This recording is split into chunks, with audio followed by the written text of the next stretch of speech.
एक बंदे ने एक दफा पूछा, जी फर्द का दर्जा ज्यादा कि सुन्नत का? फरमाने लगे फर्ज का। तो कहने लगे फिर सीधा मुंह धोया करें।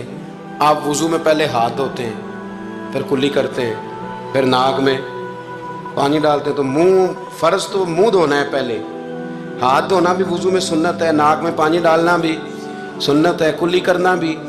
तो आपने तो पहले 3 सुन्नतें अदा की, फिर वुजू। फरमाने लगे ठीक तुमने कहा है, पर तुम पता नहीं ना तुम्हें कि ये मेरे रसूलुल्लाह की सुन्नत की बरकत कितनी है। शरीयत हुक्म देती है कि पानी मोतदिल होना चाहिए वुजू करने के लिए, ना ज़्यादा ठंडा हो ना ज़्यादा गर्म हो। ज़्यादा गर्म हो तो मुंह जल जाता है। और शरीयत हुक्म देती है कि पानी बद जायका नहीं होना चाहिए, और हुक्म देती है कि बदबू वाला नहीं होना चाहिए। फरमाया इसलिए हमारे नबी ने पहले हमें 3 सुन्नतें दी कि टूटी के नीचे ना हाथ करके देख लो पानी ज़्यादा गर्म तो नहीं, और कहीं मुंह ना जला लेना। और फिर हमारे नबी ने हमें सुन्नत दे के बताया कि मुंह में डाल के देख लो बद जायका तो नहीं। फिर का नाक में डाल के देख लो कि इससे बू तो नहीं आती।